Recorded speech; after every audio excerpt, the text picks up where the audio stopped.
Hey everyone, welcome back to the second episode of Supernatural Sessions podcast.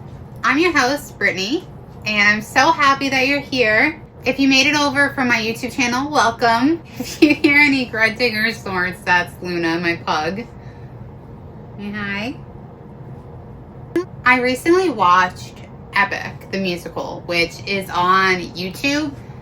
So it hasn't actually been played on stage yet, and there's not a movie of it, so they're animatics, which is not something that I've ever really watched and not something I probably typically watch, but the music is so good. It's a musical based off of the Odyssey.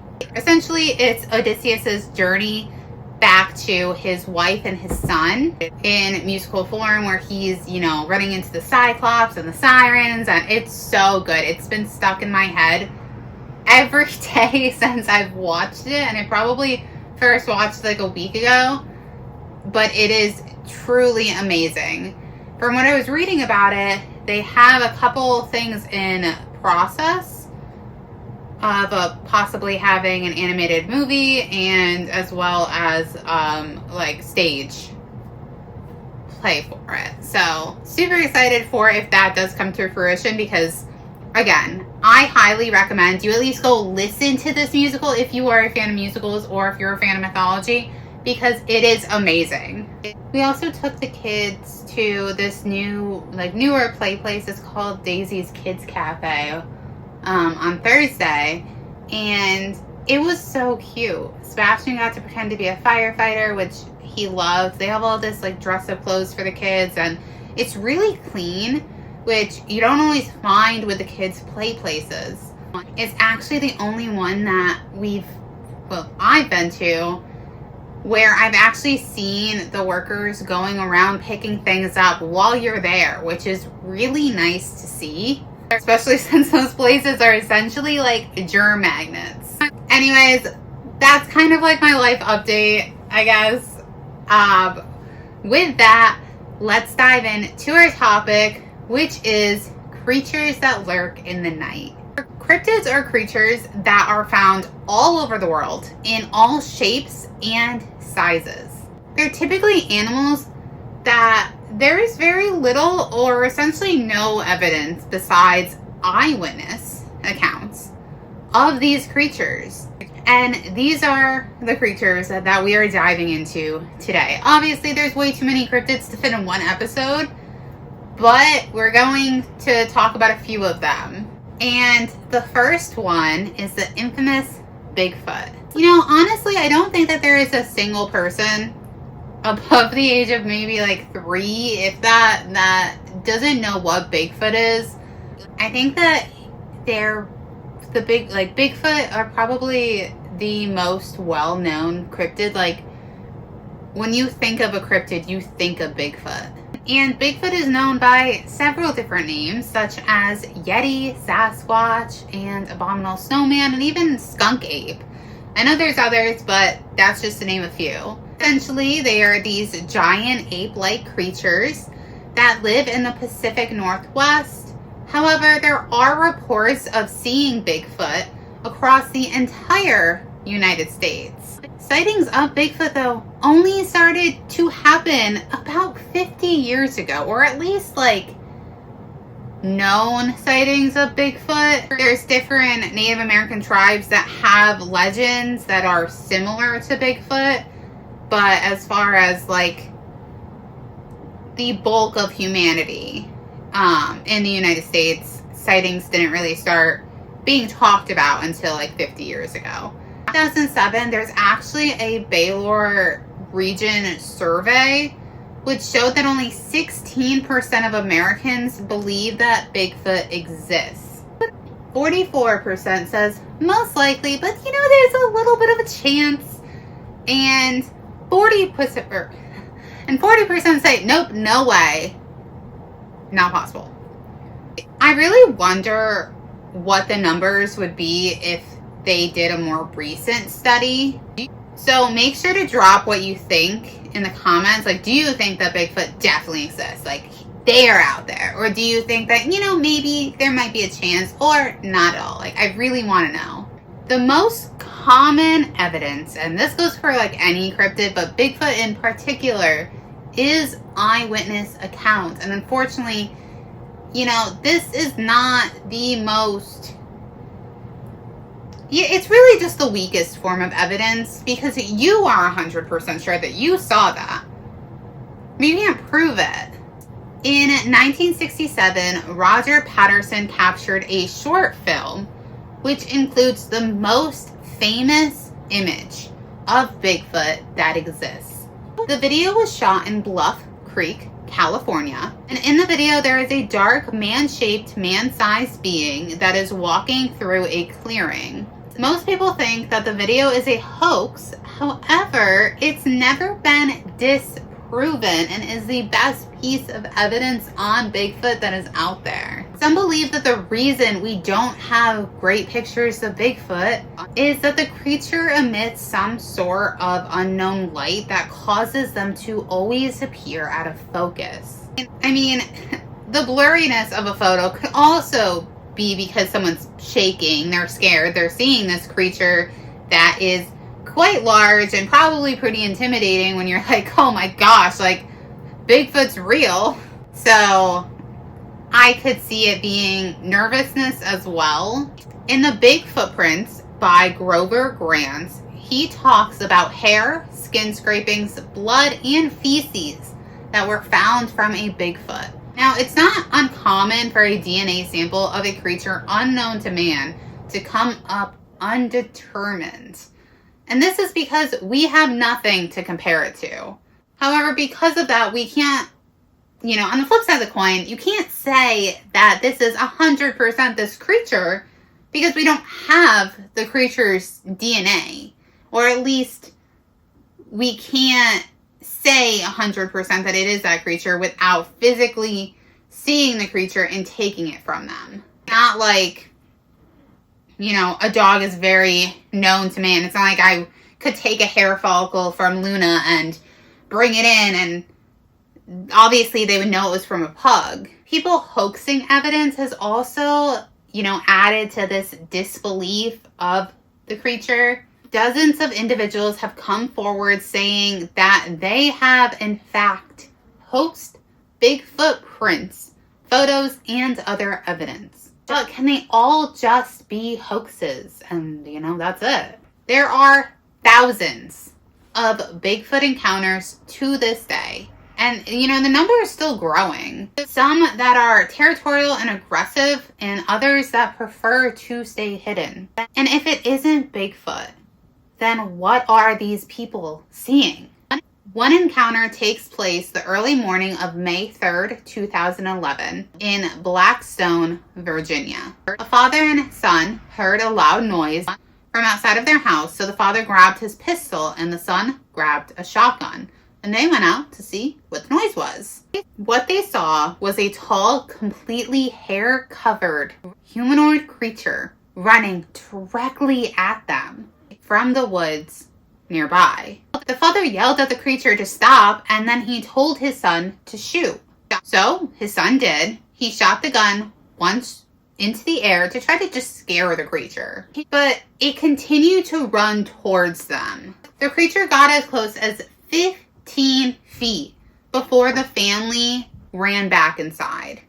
The father said that the creature had this horrible smell and left footprints 18 to 20 inches long.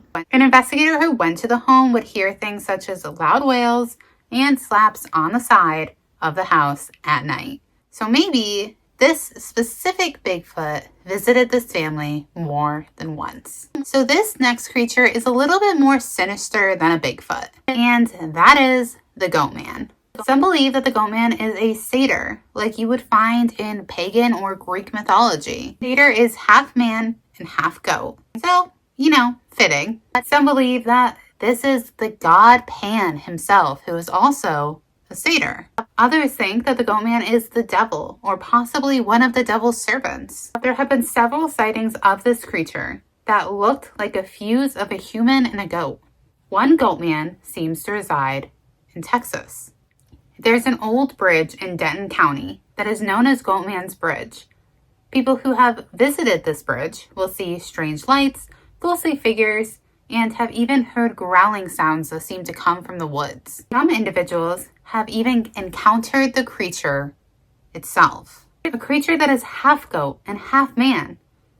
Cars will be abandoned on this bridge with the drivers never being heard from again. And it's believed that this is not the only Goatman that lives in Texas. Another one is said to live around Lake Worth, which is near Fort Worth, Texas. This creature is not only referred to as the Goatman, but also as the Lake Worth Monster. People who have seen this creature say that it is half man and half goat, sometimes reported as covered in fur and even having scales like a fish. There was a picture that was captured of the creature that was taken by a man named Alan Plaster in October 1969.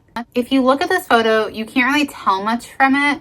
It looks like a humanoid creature, maybe facing away from him, that is covered in fur. The creature is known to be violent. Now let's go over to Louisville, known as the Trestle of Death. The train trestle that goes above Pope Lick Road has its own haunted history. 4 people have died there in hopes to find the Pope Lick monster. The legend says that the Goatman was captured in the wild in Canada and put in a freak show in a circus. He despised humanity after that and decided to seek revenge. Honestly, being pointed and laughed at repeatedly by humans probably, might create some resentment. Others believed that the creature actually started off as human. This version goes that he was a human farmer who started to sacrifice goats to the devil because he wanted to live forever. His wish would be granted as he would transform into a goat-human hybrid and develop a craving for the blood of innocent people.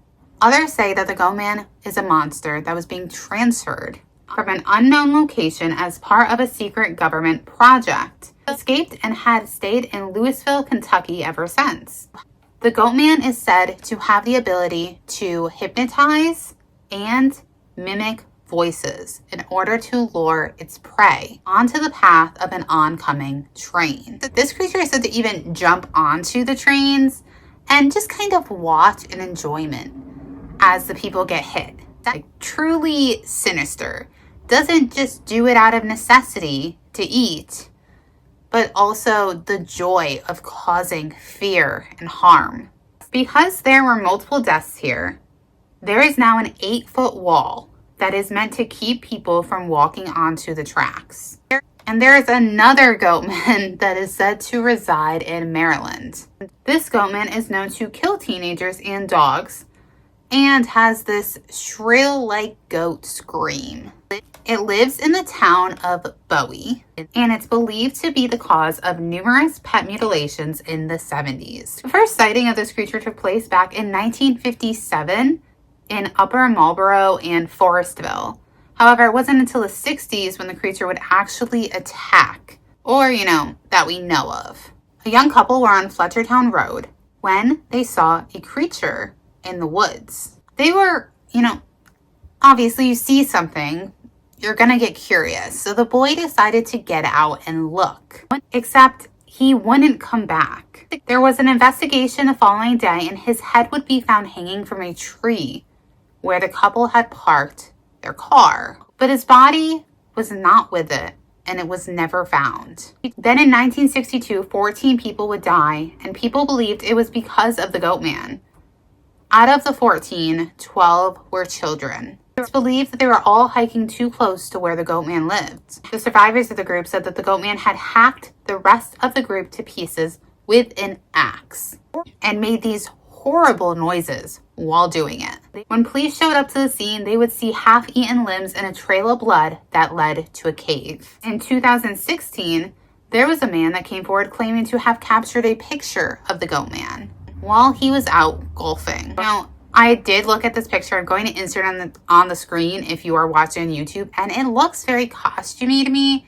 I am one that really, I'm skeptical. I obviously believe in the paranormal, but I do have a slight skepticism to me But clearly the creature in this photo is covered in fur.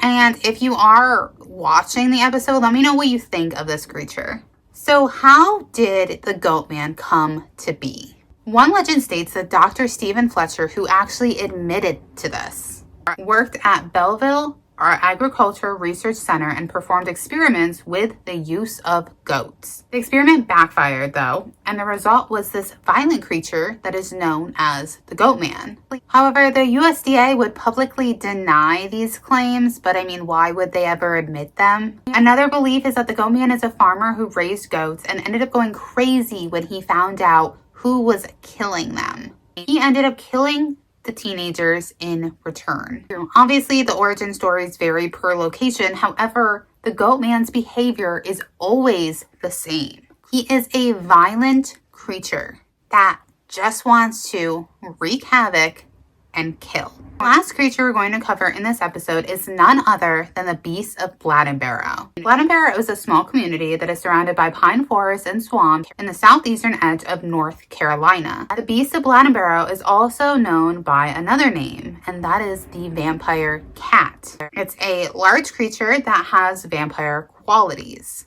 The creature would kill several livestock and pets in Bladenboro, North Carolina during the December of 1954. The killings would last 19 days. In 2007, the creature mysteriously would reappear in Bolivia, Lexington, and Greensboro. The first killing happened on December 29, 1954. A farmer reported that a large cat-like beast attacked one of his dogs and dragged it to an underbrush. On New Year's Day in 1954, 2 dogs would be found dead. Their blood was completely drained. And the following day, 2 more dogs were attacked by the same creature. I wouldn't even be able to watch a movie again if the dog died. Like, if a person dies, I can watch a movie. But if a dog dies, no. On January 5th or 6th, a 21-year-old mother had walked outside around 7:30 a.m. and saw the creature walking towards her. She screamed and ran inside the house. Her husband ran outside to find the creature. It had gone, but it had left cat-like footprints. A farmer also reported seeing this creature and said that it had killed 3 of his pigs, some cows, and 1 of his goats. And people had heard these strange noises that kind of sound cat-like, or sometimes like a baby crying or a woman screaming. So these very high-pitched noises. Locals said that the creature was part bear and part panther. It was 3 to 4 feet in length, 20 inches high, and was estimated to weigh about 150 pounds. It had this brownish tabby-like bushy fur.